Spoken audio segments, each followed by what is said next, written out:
Welcome to Money and Racism, the podcast that delves deep into the intersection of finance and racial disparities. I'm your host and money EQ specialist, Dr. Joe Burns. I'm here to guide you through a series of thought-provoking conversations with people of color that aim to uncover the intricate relationships between money and systemic racism.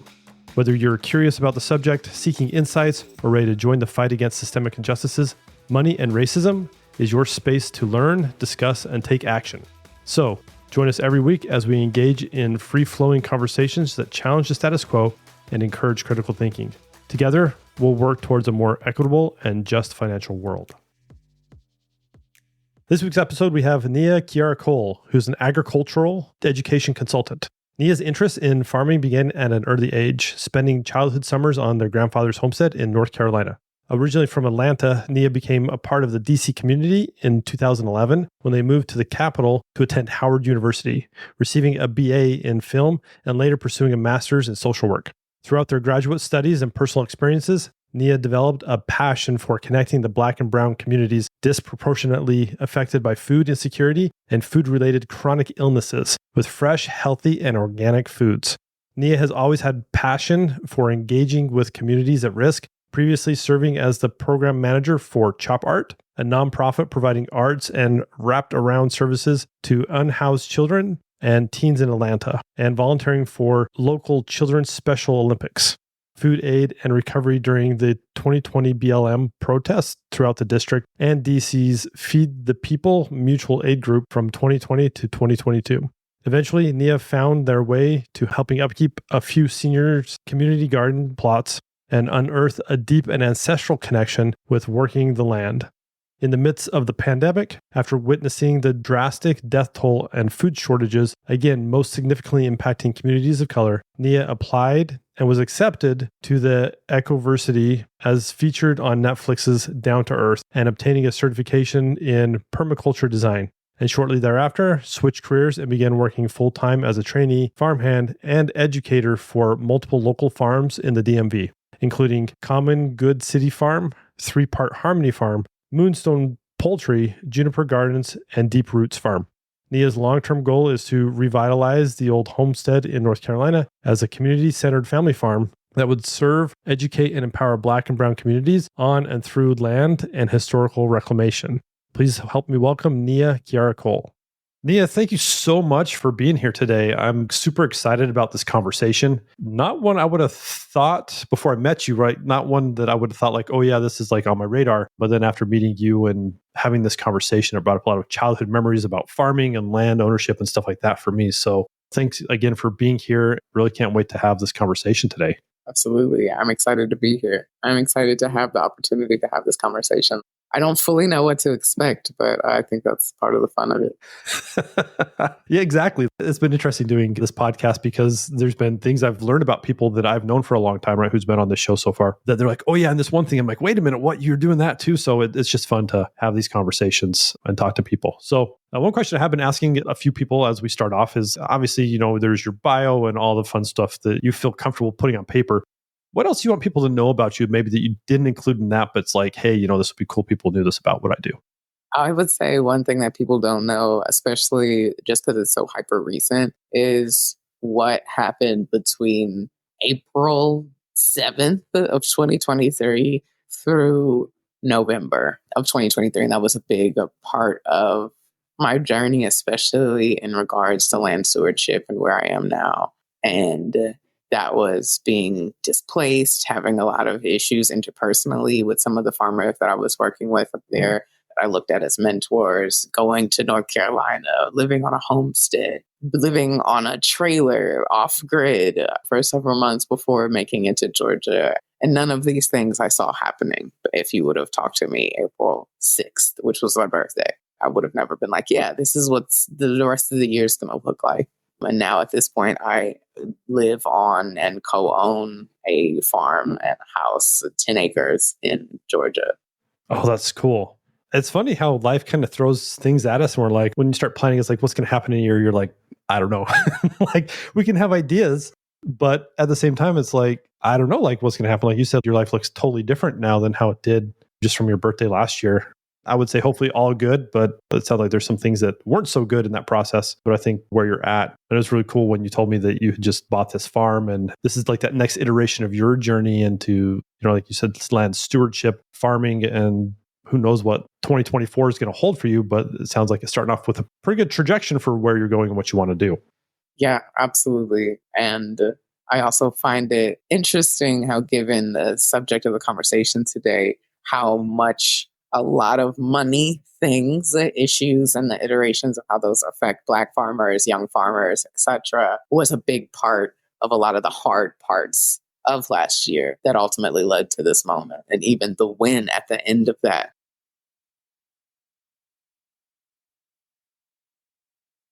Yeah, and that's one reason why I've mashed these two subjects together, because I think when we look at the different pieces of life, money's involved in all of it because it's what we exchange to make things happen. As I started my journey into the whole racism in the United States, and from a focus on money, there's so many things I've learned and so many things I have yet to learn, but how it's all impacted and influenced by what's our credit like, how much access do we have to money, even the roots of farming and land ownership, and how that has to do and connected with the banks. And there's a really crazy history that I don't think we're going to get into too much today, but just to kind of pique people's interest, like there's a lot of stuff here that we could really get into and talk about. But what I want to focus on mostly is what we've talked about with you, right? Is the farming aspect, the land stewardship and ownership, because I know that's your area of expertise and what you're super passionate about. So you want to tell people a little bit about, maybe start at the beginning, like how you got into this. Did you just wake up one morning and be like, hey, I want to own a farm one day? Or what's the journey for you from like even childhood into adulthood, and kind of what's got you to where you're at today? Of course, it was a lot of random twists and turns, which I have at this age come to admire, of not having such a linear journey. So pieces, there were like kind of like little nuggets of it along the way before I finally just like made the leap. One of the first ones being that I'm a fifth generation farmer. So on my father's side, both his father and both of his grandfathers were farmers. I want to say one of them, my grandmother's father, so my great grandfather, actually was a sharecropper. And at that time, it wasn't common for a lot of Black people to make it out of sharecropping. Was often kind of like another form of slavery at that point. It's like you're constantly indebted to the plantation owner, to the landowner, which was white. He actually was able to make it out, purchase his land, and purchase several other properties, which was really cool. So I grew up knowing that, going to visit the farm that my dad grew up on, kind of having that in the background, like this love and connection to farming and nature and being outside. Other aspects of it were kind of like, I did a master's in social work, and I started to get language behind food apartheid and food injustice and food swamps and food deserts. And that was really jarring, especially as a person of color who, what those things are from living in them or having family members who live in them. You don't know what those things are because someone explicitly tells you that. So being in this master's program where I was very specifically looking at Black and brown spaces and how these things related to that was another iteration of like, oh, okay, food, farming, just a little nugget, because I have been deeded my grandfather's land, the land that my father grew up on. So when I turn 35 in about 5 years, I'll take that land over entirely. So I've always also kind of had this like time bomb, no, not even time bomb, but just kind of like this timeline of like, by this point, farm things are going to happen. So again, so like I said, I'm at my master's at this point. So the older and older I'm getting, the more I'm getting these little nuggets that are piecing together. And then the pandemic happened. And we were seeing the real effects of, again, food deserts, food apartheid, all these things on a much grander scale, because they were no longer hidden in these isolated Black and brown neighborhoods, but they were affecting massive amounts of people to the point where people were going hungry in America. And doing that work, working for the health department, trying to help connect people with food. Again, I was so intimately attached to it and attached to the numbers and data about how it affects Black and brown people more than anybody else in this country, how it affects health and all these things from college that I learned about the Black Panthers and their free breakfast program. And all of these things kind of culminated to me quitting my job at the beginning of, 2021 maybe, or 2022, and started farming full time. I just kind of like took a deep dive. It's like, well, got nothing to lose. This is clearly a problem. I've been thinking about this for a while. Let's just see what happens. Yeah, it's crazy. And there's so much you said in that piece. I'm like, oh, where do we want to go, right? There's so many things we can talk about, so many pieces, because it's such a large subject and such a needed subject. I think one thing that I think stands out to me, a lot of people don't realize that they're just like, they're brought up in life as you just go to the grocery store and buy food. My roots is when I was growing up, we were fortunate enough to have a plot of land next to my grandmother's house that we planted every summer. So my upbringing was not going to the store and buying vegetables. It was going out into our garden and picking them in the middle of the summer if I was hungry. We've really separated, hey, how do we get food with growing it on the land to, oh, we just go to a place and buy it. And then if it's there, we can get it. If it's not, then we can't. And I think there's a real disconnect there, like you're saying, with the availability of having food. And I know when we first talked and I first listened to you speak, some things that I didn't have language around either were all the things that you mentioned. And some people might pick that up about food deserts, food swamps. Like, I'm like, what are these things? Like, I just know that there's food out there and I just go to the place where I want, right? Again, showing my white privilege of being like, I just go to where I want and there was food and I just go buy it and I'm happy. And it's like, do I want fast food today? Do I want a restaurant? Do I want to go to the grocery store so I can cook myself? There's all these things, but when you actually put language around it, I thought that was really fascinating. Maybe we can talk about that for a second. Like the language around what actually happens with farm to table, I would say, where it starts to the availability people have. It's just interesting. I don't know if you want to talk a little bit about these different pieces and what do they mean? If someone were to say, hey, Nia, you said this food desert thing. What does that mean? Like if we're living in a desert, does that mean there's no food? That's the way my brain would work. I'm like, I don't understand what this concept is. So what is this concept? Of course. I'd love to elaborate. So I'll start with food deserts and food swamps, and we'll kind of go up there. Food deserts are the concept that basically there are no grocery stores within a certain mile radius to you. And that includes walking mile radius and transportation radius as well, meaning driving and or public transportation. Food deserts are obviously the idea that there are some places that literally don't have any grocery stores within that radius of them that would be considered accessible and easily accessible. Food swamps are then take a food desert, right? So you have the space of a food desert. There's no available easy access food like grocery store. Food swamp is that plus the easily accessible food options are fast food options. And there are a plethora of them. Now, the reason I said I'll start there and go to things like food apartheid is because a lot of people of color, and I would say our white allies that are also starting to do this work and have these conversations and do this research and this acknowledgement, recognize that a desert and a swamp, right, are natural ecosystems. When we say these words, they naturally occur out in nature, as in like there are literally plants and animals that are adapted to be in these conditions because they naturally occur. Now, yes, humans can intervene and create them, but for the most part, they're actually natural ecosystems. We try to go away from that language and go into language that uses words like apartheid instead of desert to acknowledge that a lot of these things are intentional. Just like when we talk about gentrification and how a lot of that happens from intentional disinvestment in these communities so that they can depreciate in value, et cetera, et cetera. The same thing happens when you're talking about food access. I've even researched when I was living in DC and all the work that I was doing, we had a bunch of data over the course of years of just the breakdown of the wards and the number of grocery stores in them over the course of years. There were more grocery stores in a poor Black neighborhood one year than the next year because they left, because there weren't enough people to be able to sustain the buying, right? Because they're mostly impoverished Black and brown neighborhoods, because that's usually one of the highlights of these spaces that are suffering from food apartheid is there are usually also very limited transportation options. There's usually also very, very low income levels, on top of the fact that they are almost exclusively Black and brown. Yeah. And it's interesting you bring up that because I follow the news. When we first talked, one of my questions for you was like, so what about these big box stores that are saying, oh, we're pulling out because of blah, blah, blah reason, which for people listening to this podcast, you already know, like the system's rigged. It really is rigged. We can't have conversations like this without that basic level of understanding that the system itself is racist. And so then we have to fight against the system.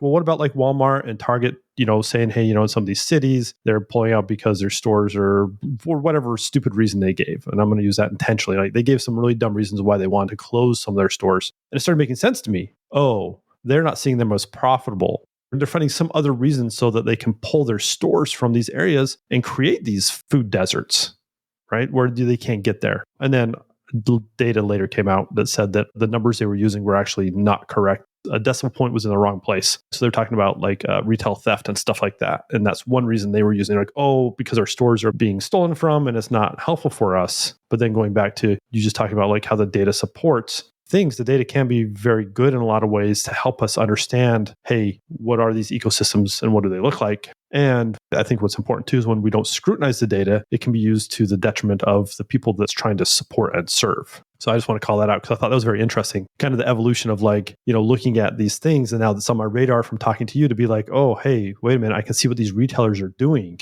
It's not, oh, hey, look, we have a problem here. They're very intentional about what they're doing. So it's just something I wanted to call out because if we don't call it out, then it continues to be a problem. And people are like, hey, why is this a problem? Well, it's because the system itself is being intentional about pulling these resources out of these communities that really need the resources.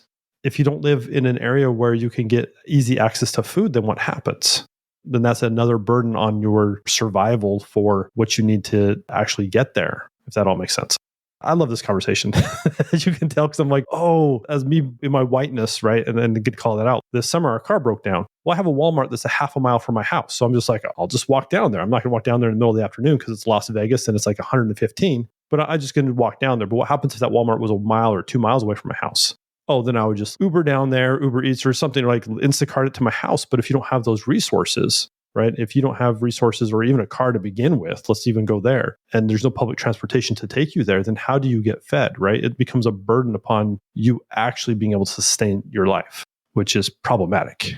Yeah. And or you end up a lot of times going to the options that are the easiest and the most accessible, which are usually the most unhealthy in those neighborhoods and in those communities, which often leads to much higher rates of things like food-related diseases, those things like high blood pressure, diabetes, heart disease, all of those things. You see a much higher number of those as well in these communities. And then obviously higher mortality. That's a big part of it, in addition to how some of those things relate back to crime and even education performance, and then your trajectory after that. Like, I'm grateful that I was doing a master's in social work. At the time, we were placed in these lower income, largely Black and brown wards and neighborhoods at schools. And we had a group, and I remember talking to a young man who was a father, and he was just telling me about his story. And he was like, yeah, I've been to jail several times. And the reason being is because I started stealing when I was a kid. But he started stealing because his mom was already working 2+ jobs to support all of the kids, and they were still hungry and the lights weren't on. And he, being a child, didn't know what else to do. And that's a part of also what you see in your neighborhood. So he did that. But that was his introduction to crime, was being hungry and knowing that his mom needed support and there was nowhere for it to come. So he just tried to solve the problem. So that to me is why you see all these layers of all these things in these neighborhoods. And a lot of it sometimes can tie back to food, which is a part of why the Black Panthers even started the free breakfast program, because of recognizing just how much of a difference it makes the child having access to food, having access to a meal, and their ability to perform in school, to access just a different life and be their best selves by being able to just have food in them. And so much so, right, that it was adopted by even the United States. If you see it in most public schools, there's a free breakfast. I was just going to ask that, right? Because a lot of people don't realize that. They're like, well, the government does that now. They must have taken it from the government. Rarely does the government ever like that forward thinking. Yeah, no, that was definitely, I want to say if you do enough research, you'll find that that was definitely something that was started by the Black Panther program and then adopted. Isn't it so interesting? I know a lot of ingenuity and innovation is born out of frustrated people who see a problem that isn't being taken care of. I would say even more so, especially in the person of color, it's not even necessarily frustrated. How do I say it? Just a problem. It's like a need. It's not just a problem. It's a need. Yeah. Like, I want to hyper emphasize that, because even my family's story of being farmers, and even historically, some of the most progressive things that have happened in farming that are even adopted and utilized by a lot of white farmers today are things that were born from the necessity of, we are Black and brown. Nobody else is going to feed us. We are not allowed to own land. We are not allowed to be in these spaces. We are not allowed to have access. So we have to figure out a way to take care of ourselves. Yeah, that survival instinct kicks in and being like, well, if there's nobody else and it's just us, what do we have to do? And it's unfortunate that it's been like that. Like, and that's one thing I want to call out, right? It's super unfortunate. But again, like you said, when there's nobody else there, then you have to do something. Us as humans, survival is what we'll go to every time. A good human trait, but it's, to me, looking at that, it's sad that the systems in place don't allow us to see human beings, but they continue to see race and color as the barrier and be like, well, we can't do that for them because it's not affecting us. They don't look like us. So why would we? It's super frustrating to me. It makes zero sense. It's that those old pieces of how things were set up that continue to linger today. The systemic racism that exists that is still prevalent from 400 years ago. It just looks a little different today. Yeah.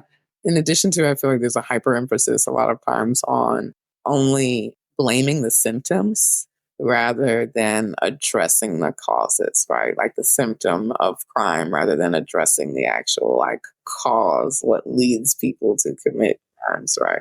Yeah. Like, oh, we're just going to take care of the crime, but why is it a problem to begin with? Oh, the families are hungry, so now they're stealing food so they can survive. Well, why don't we take care of that problem instead, right?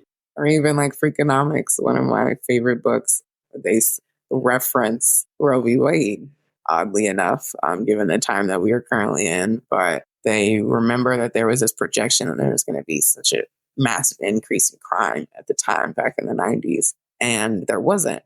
There was a decrease. And what Freakonomics goes into in the book is how that decrease can be considerably linked to Roe v. Wade being passed and there not being increased crime over the next several years because of the fact that there were not children constantly entering the system or families or spaces where they couldn't be provided for and then were finding their ways into crime, or even families that were finding their way into those spaces for the same reason, trying to provide for their children, et cetera, et cetera.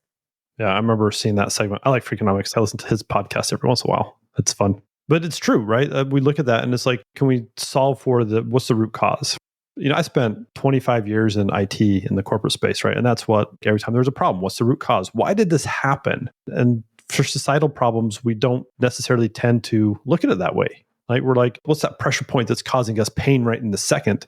We never go back and say, what's really causing this to happen? And then what solution can we have? What's the thing we can go back later and say, okay, why did this happen? Yes, we know now. Why now? How can we solve this so it doesn't continue to be a problem? And that's, again, a frustrating thing of society for me as well. I'm like, listen, there's things we can do if we just take the time to understand it and study it. Or again, the systems itself, which leads me back to one piece I really want to talk to you about is the sharecropping piece. If people haven't done their research on history, go back and research sharecropping and on the surface what it looked like and then underneath what it was really about. Because like you mentioned, like rarely did any sharecroppers ever get to the point where they could buy their land out. The promise was there, but the reality wasn't one that really made it possible for them to actually get ahead right through that process.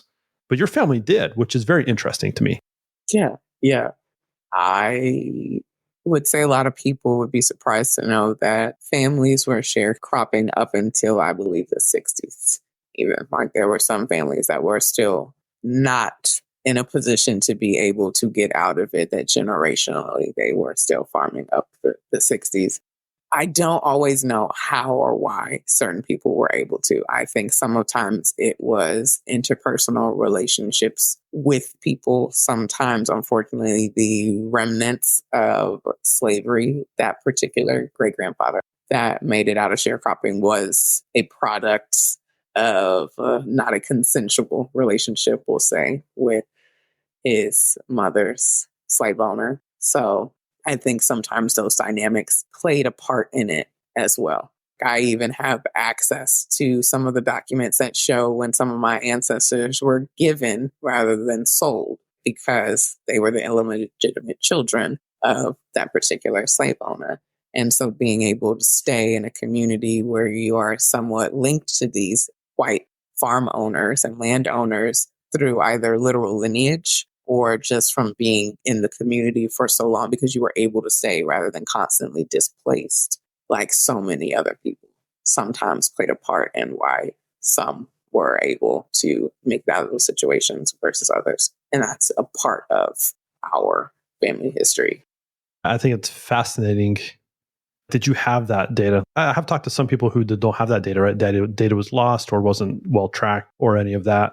which is interesting to me, right? Because again, the system itself is trying to destroy any links to the past. We have a hard time talking about what happened in the past. That's why American history, these pieces have been whitewashed so much, right? Nobody talks about them. You got to really dig to find out what really happened. And one thing that I want to bring up for people, like when I think of sharecropping, before we've had our conversations, I thought sharecropping was a thing of like the post-Civil War for a few years, and then they figured it didn't work. And so then it just kind of went away. Like, I haven't done extensive history on it or research in history on it. But for you to say, like it still existed well into the 60s just kind of blows my mind. That was still a thing. I mean, that's a long time for that to go. That's like 100 years. The white system being able to benefit from this, I think you said it, and if not, I'll say it, right? This kind of secondary form of slavery. There was no way out of it. I guess nowadays you could maybe say like student loans or like that next iteration of that, right? Where you just can't ever get ahead. Like the system itself will not allow you to get ahead. It's just near impossible. Not impossible, but near impossible, right? Because there's like people like with your family who have shown that, hey, we were able to get ownership of land. But weren't able to keep it on that particular family side. Oh, they weren't? So they got it, but they couldn't keep it? Yeah, no. I mean, because that's another layer of how money played a part in talking about land ownership and the transition of it. Is a lot of Black farmers that were able to get land either through sharecropping or purchasing it or whatever happened were often not able to keep it, especially once you get to, I would say, not even the 60s, but through post-slavery up through even the 90s and even still today with predatory lending practices of discrimination by the FSA, by the USDA, by these people that had access to resources, had access to loans and all these things, and not being able to secure what you needed to keep your land. You lost it. Also not having access to education and different things. My grandfather had an 8th grade education, and not to say he was not extremely smart, but he had an 8th grade education. That's important when you think about the fact that my uncle and my father were the ones that went to Howard and then came back and helped him write the deed that now is the reason that I own my family's land. There are a lot of people that have a lot of people of color, especially, that have a lot of issues with heiress property, which is why there are whole organizations dedicated to helping Black and brown people with heiress property and navigating through that, especially when you don't have the proper legal documents in place. So there were so many different things that could impact someone not just being able to make it out of a sharecropping, but then if you did, being able to continue to keep it. That's crazy. What you're saying, Nia, is that if they got through the sharecropping thing, then it still wasn't like the promised land of land ownership. So now they become esteemed members of society that were on the equal level as everybody else. No, not necessarily. A lot of times it was then a race to now figure out how to keep it. Yeah. Because again, going back to what I was saying about the necessity part, is that my grandfather wasn't a farmer by profession. He was a homesteader, if you want to be technical about it. He wasn't necessarily generating a sustainable income. There were some things he was definitely doing off the farm to generate income, but he always had to have another job. It was a sustenance to be able to provide for his family. Being able to send them to Howard was partially possible because he had to sell part of our family land. But these things that he was doing were out of a need to be able to maintain it. And so having that pressure and then simultaneously having the pressure of having to compete in an industrialized market, you also had a lot of Black and brown people not be able to, again, make a profit off of their land and be just homesteaders. And that sometimes was another part, an extension of eventually losing the land if you're talking about, again, especially heiress property or et cetera. And or when we're talking about the barriers and how money and all these things affects it, is again, not being able to utilize your land to generate large income to sustain it and keep it, et cetera, what might lead you to the FSA. And then we go back to what I was just talking about. It's like all these little nuggets of how Black and brown people were affected by this. And so having access to land wasn't always just like this, woo, we did it. It was, we did it. Now, how do we keep it? Yeah. And I think that's important for people to understand, because it isn't just like, oh, hey, we got the land, so now everything's blue skies and roses. There's a lot to it, right? And there's a lot of laws out there, like you were saying, that if you're really running a farm and just not a homesteader, how do you get funding for it? If it's a full-time business for you, right, you have to be able to have the machinery you need. You have to have the supplies. You have to have that stuff. And if you don't have access or easy access to those funds or funding, then that makes it really hard. Not to mention, There's one law that everybody always complains about, and I don't know it very well, but I know that if you have a business in America and you show a loss for so many years in a row, the IRS are just going to come in and say, hey, guess what? You guys just have a hobby. So good luck with that. It's no longer a business. It's just a hobby. And we're going to like declassify you in this conversation. Right? That's also a problem because I know in farming, it's really hard to show a profit to begin with. Yeah. Because there are a lot of expenses and the profit margins are really, really narrow. I hope people understand this. Like, there's a lot of, like you keep saying, there's these little nuggets. There's a lot of different pieces that play into what happens, right? And again, the system is not set up to help support or help you win in this process. The system is set up to punish, especially the Black and brown people, over and over and over to where, I mean, a lot of them probably just want to give up, right? Or have to, like you're saying, they just lose it because they can't sustain that ownership any longer. Yeah. You still have people. There was a very big case in the 90s, the Pickford case, that partially referencing of a lot of Black and brown farmers who ended up losing their land because of the discrimination by the USDA and FSA. They won that lawsuit. It was actually one of the largest lawsuits that they won at the time. And there were people, as of March 2023, who still hadn't gotten paid, who had lost their land. People who were a part of the original case who had passed, and their grandchildren were there representing them because it had been going on for so long. I mean, even some of my friends, and the people I know personally, how do I explain it? Sometimes it's not just being able to access the resources. Then it's also the area that you're in. I know some Black and brown farmers who are currently fighting for their land because their white neighbors are harassing them, calling the police on them, getting them arrested. That form of discrimination and racism. You have still, again, these access and barriers to being able to get loans. Even our process was so difficult when you compare it to the people that we bought the farm from, where I currently live now. And when you compare their story and how they just applied through, again, this particular bureau in Georgia and was able to get the loan to get the house versus what we had to do and all the hoops we were jumping through trying to get this loan. And then that fell through, having to have this meeting with this friend, and then ultimately going through like a land trust and then getting connected to a reparations trust. We were actually given money, redistributed money to Black and brown people, but just the levels to which we had to constantly go and the challenges that we faced were so much more than what our counterparts had to go through. And so there's still so many barriers to Black and brown people getting access to land, especially when we're talking about land stewardship. And that's especially young Black and brown farmers. There's not any more of it. There are a few reparations projects that are popping up where white landowners are starting to give land back. But as of 2021, I believe there were statistics that reported land ownership in the U.S. still being 98% white. I believe that. And that's the thing that I really want to call out. If anybody listens to this episode and they're just like, what's one thing? Is that the white experience is not the Black and brown experience. And so for white people to say, well, it's just really easy, just like we were able to do it, just super easy. Yeah, it was hard for us because we had to save money or blah, blah, blah. Like that's one step. I've just owned homes, right? My process has been actually pretty easy. Even in times when I'm like, I don't know, some things are kind of questionable, things are kind of tight, and I was still approved. I want white people to really understand like the white experience when it comes to land ownership, home ownership, any of these funding processes where you got to go to the bank or go to somebody to lend money from, your process, your worldview is going to be very different than people of color. 100%, every single time. I mean, there's plenty of data out there. If you just go Google, you can find it. We don't got to sit here and talk about all the data points, but it really is that process. So you being able to get this farm where you're at now is actually a pretty big win for you.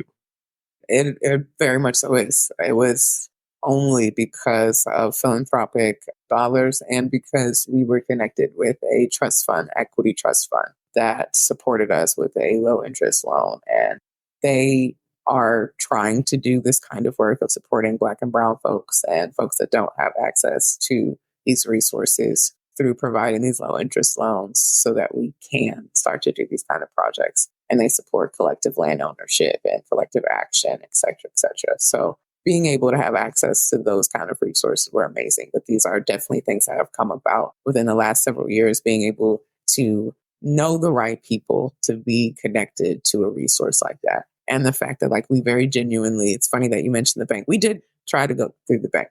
We got denied multiple times. Going through them actually hit some of our credit and kind of messed things up for us really bad, being able to go to another bank after that point. A lot of misinformation on their part. We had a horrible time with the bank and had to go through this route. So it's funny that you mentioned that, because that was very much so a reality for us. It was not easy.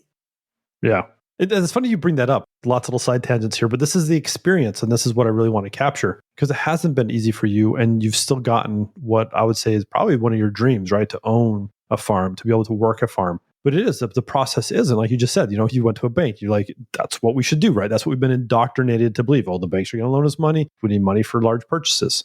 So they go there, whatever process they're using, right? You apply, it hits your credit now because there's an inquiry. And so then it's like, oh, well, if you want to get back at the same point where you were before you did that, even being denied, you got to wait like months to even years to get that repaired, right? Because just that one inquiry is like, oh, that's bad. So the process just isn't set up for people who are trying to do it through the process, I would say the right way in air quotes, right? And not knowing that these other resources exist out there, or that you even had to use these other methods to get it.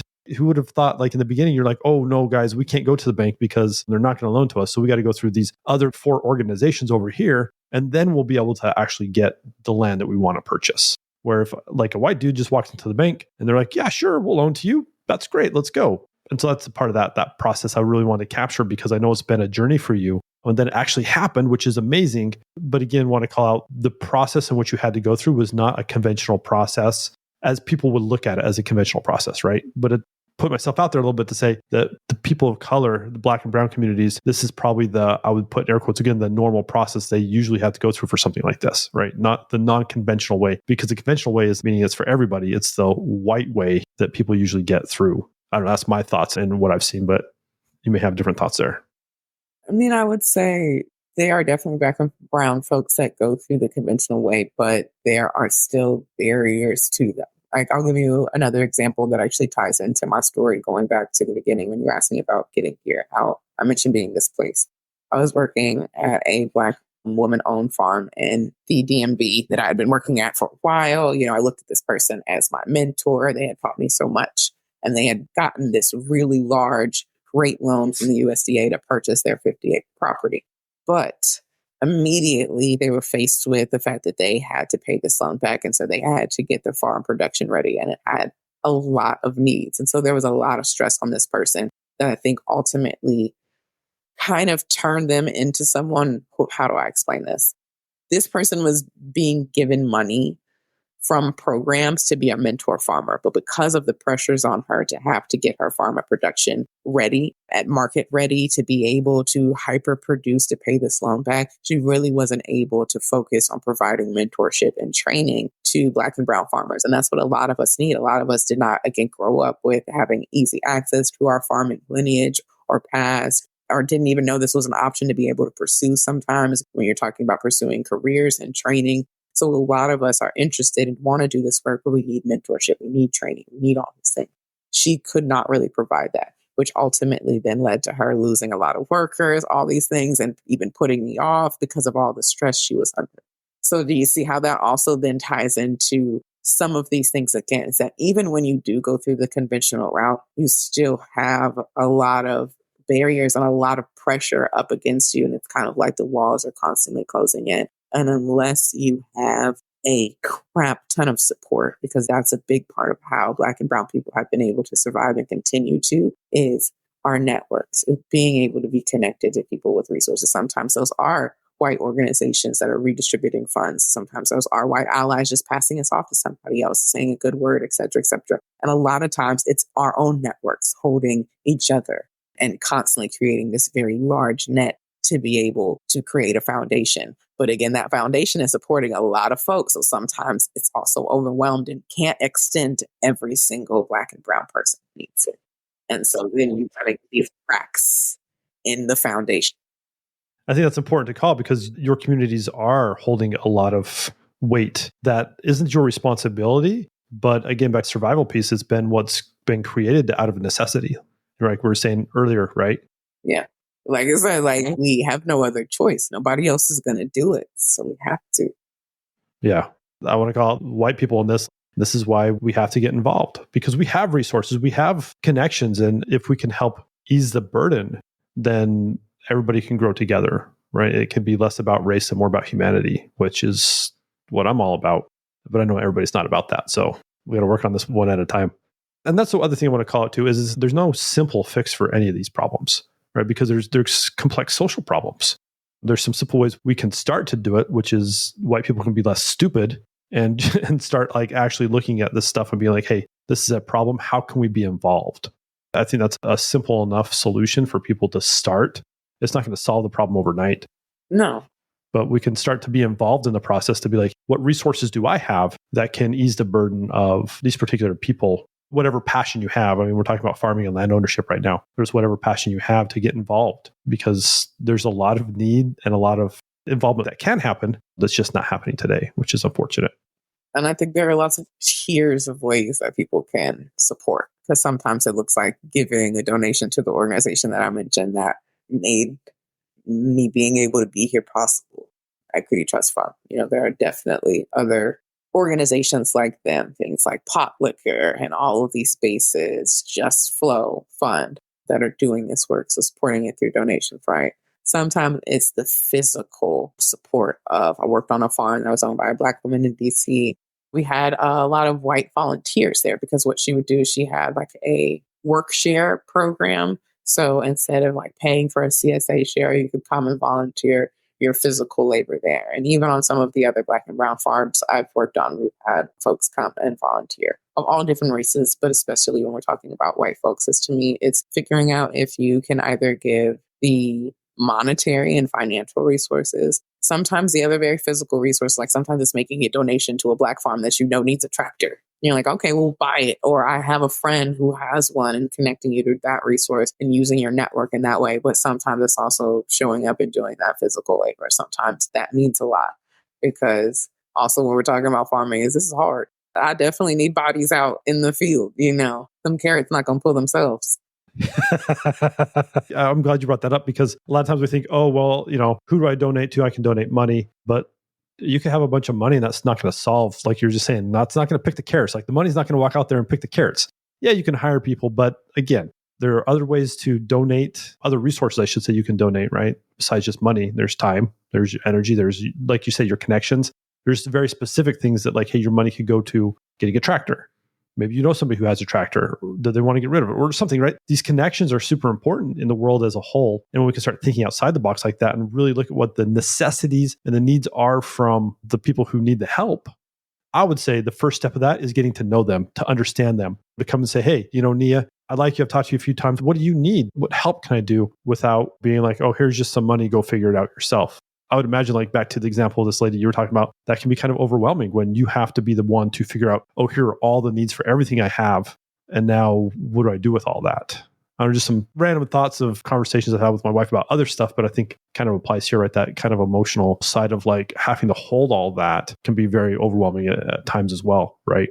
Absolutely. I think that having to do the labor of constantly educating, being aware, and et cetera, can be a lot. And it can be super helpful to have folks be able to be present in that way, to show up in that extra way rather than putting the burden on the Black and brown person to figure out how you can show up. For me, it's just, like you said, taking the time to sit down and observe, get to know where there are places that you could support. Yeah, I think that's important. In addition to asking, but sometimes asking can be another form of labor because now I have to figure out, okay, well, how can you support me? And then what do I do with it? And et cetera, et cetera. Sometimes it's like figuring out where the spaces are, doing that research in your own time, in your own space, finding safe spaces to ask someone questions and people who have capacity to do that.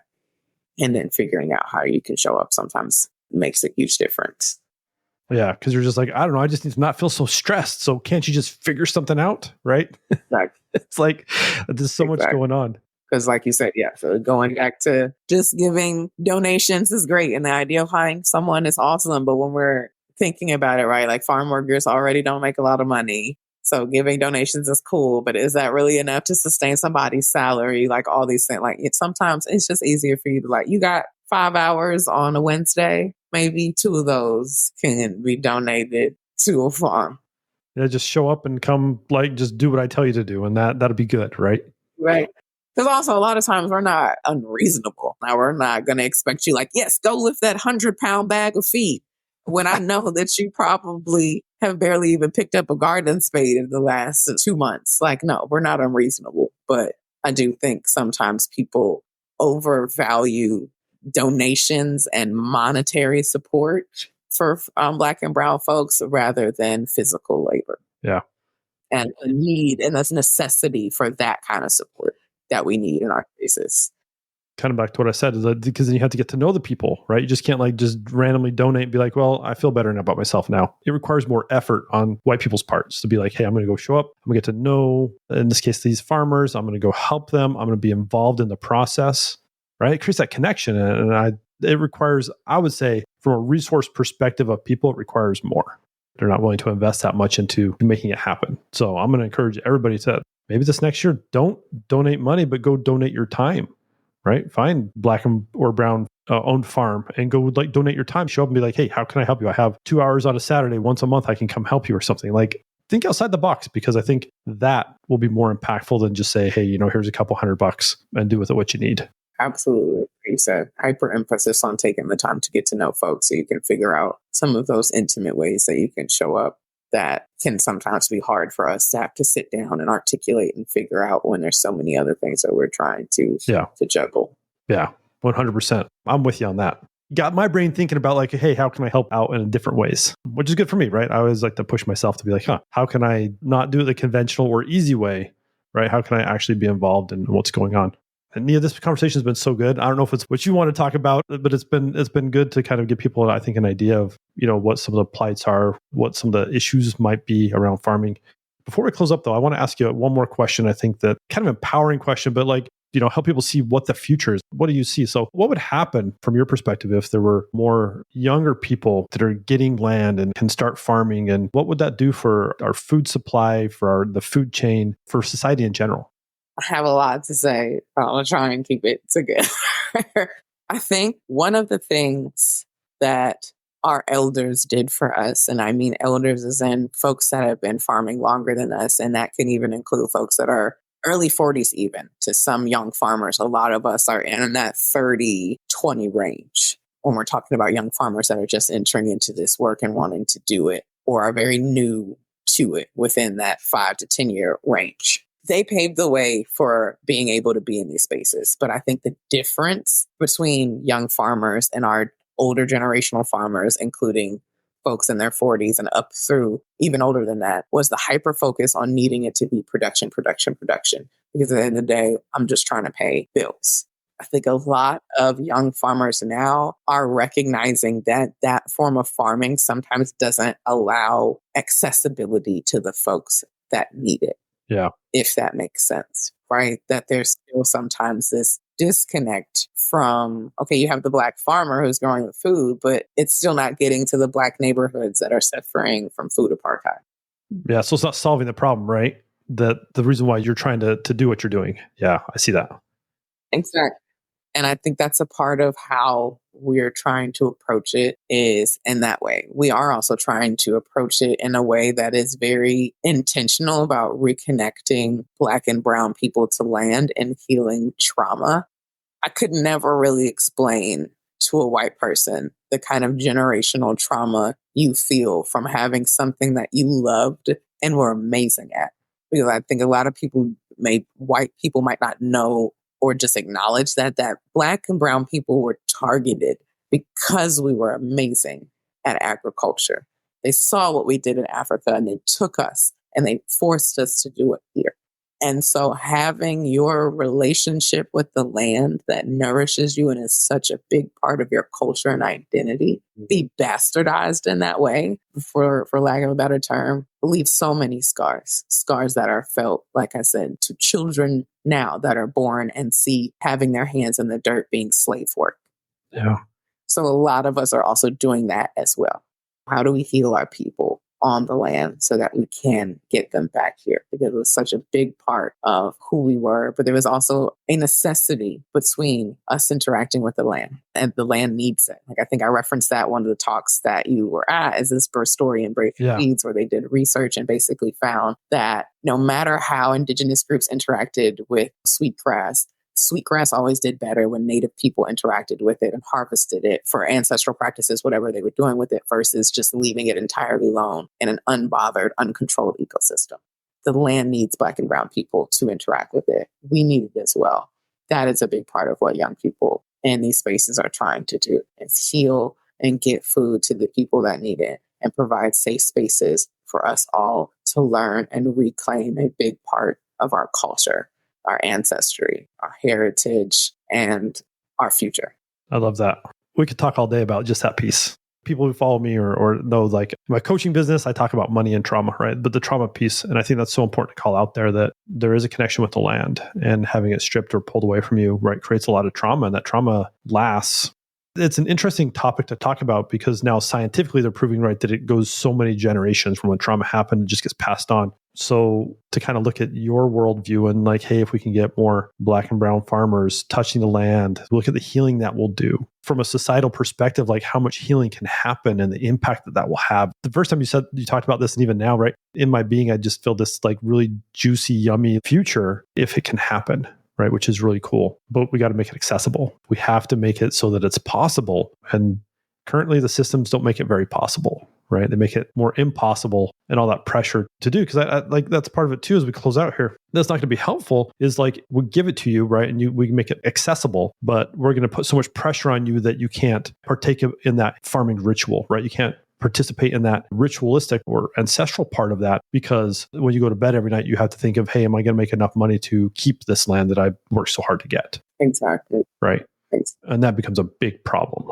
And it even, I think, strips the way that we interact, or not maybe strips, it changes the way sometimes that we interact with it. Because I would say that's another, to me, highlight of what young farmers are trying to do is very much so approach farming with way more of a holistic, traditional permaculture. You know, there are all these words for an indigenous way of interacting with it. And by doing so, therefore, benefit the entire ecosystem.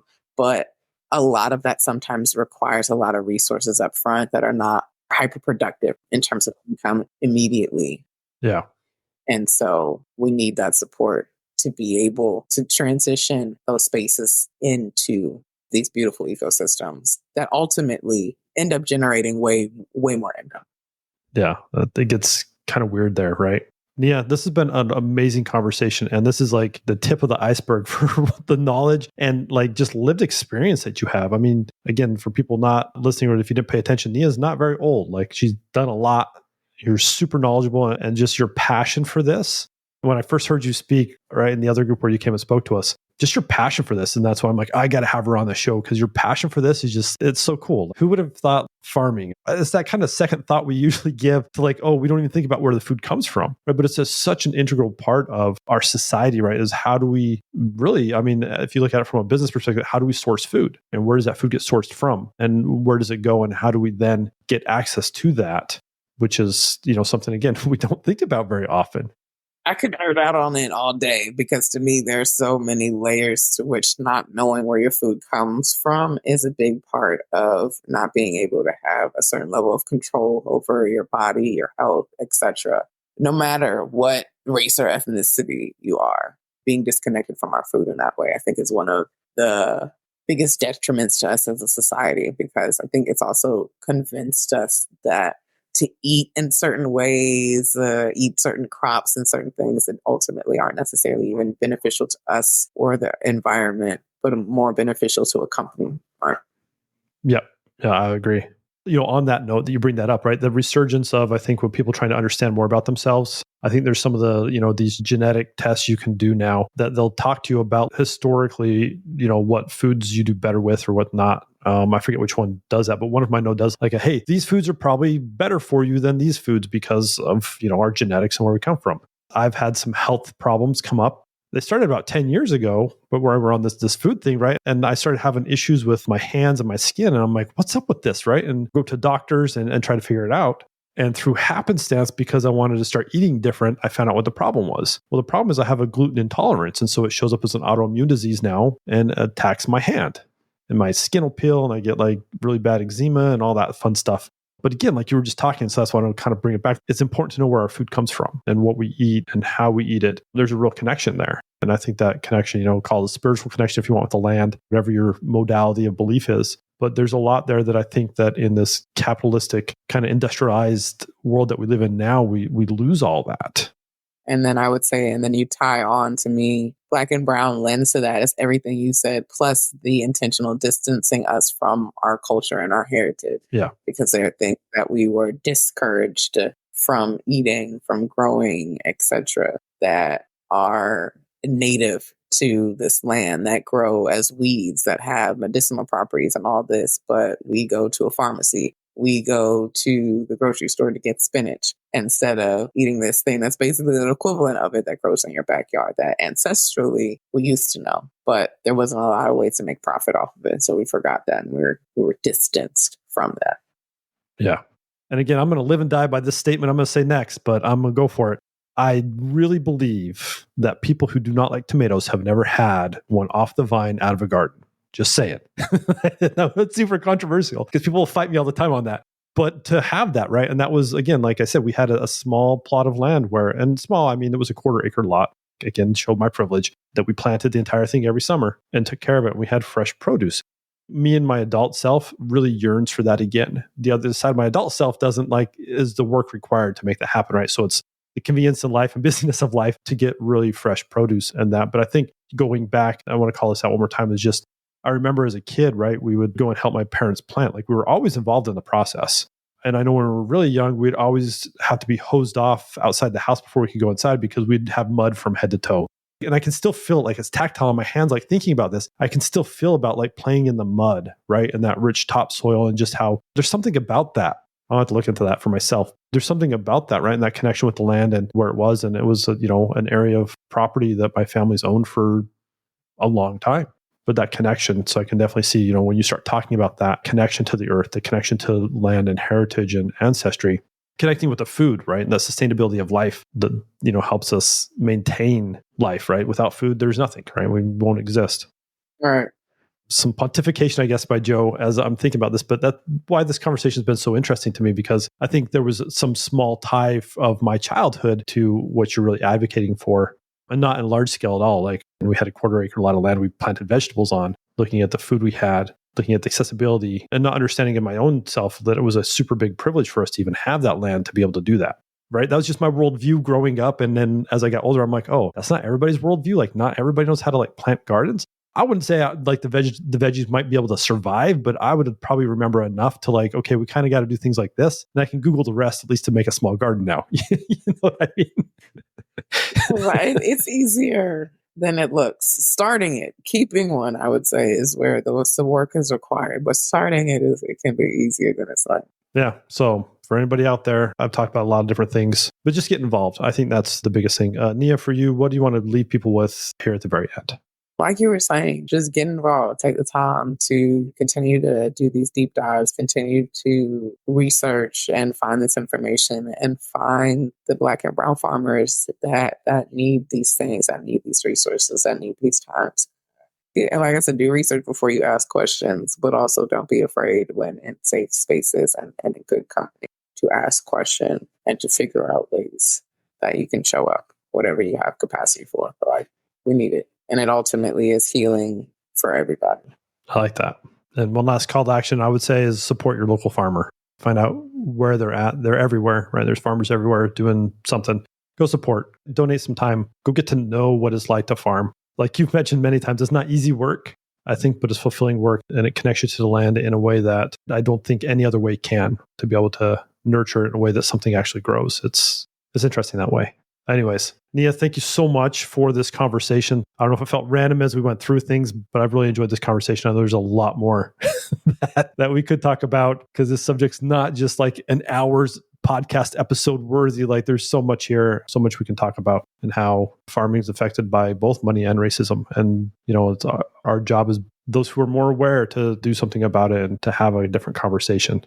But yeah, if people want to get involved in this, what resources would you say, hey, here's the best way to kind of be involved with farming, or here's how we can help support? Like if they're just like, hey, I'm going to Google something, what's some quick Googles they could do? I would say quick Googles you can do are looking for organizations like the National Black Food and Justice Alliance, looking for organizations like Braiding Seeds, which is an extension of Soul Fire Farm, which has different programs and fellowship programs that they support, even have a reparations map and network that they've been trying to operate. Looking up organizations that are similar to Just Flow Fund, Equity Trust Fund, and then looking up, I think there's a Black Farmer Index, actually. I think you can look that up. They started making one of those so you can find, state by state where some of your local Black and brown farmers are. And I would say some other quick Googles are looking up things like braiding sweetgrass, looking up books like Farming While Black, looking at things about Black, brown, Indigenous, Afro-Indigenous, American Indigenous land stewardship, looking at those informations. And so you can have a history of what's happened here, why these things are important, and what that journey and that work looks like now. Those would be some of my goals. Awesome. Thanks, Nia. Because I know sometimes, people's barrier to entry is like, oh, there's so much. But hey, nobody has any excuse now. Nia just gave you like 20 resources. You can go Google pretty quick. I tried to keep them off the top of my head. I was like, oh, dang, I'm not sure. But those are the best. And I think that's plenty to get people started who really want to go make a difference and get involved. And I hope that you do. So, go do something like that. That's the best advice I can do. Just go get involved, get doing something. From there, we can start making a difference. So again, Nia, so thankful for you to be here today. Thanks for having this conversation. And I'm going to have you back at some point. We got lots more we can talk about, different avenues we can go down that we didn't even get a touch on today. So for those wanting more, make sure to subscribe to the channel and we'll see you next episode. Thanks, everybody. Thanks, Nia. Thank you.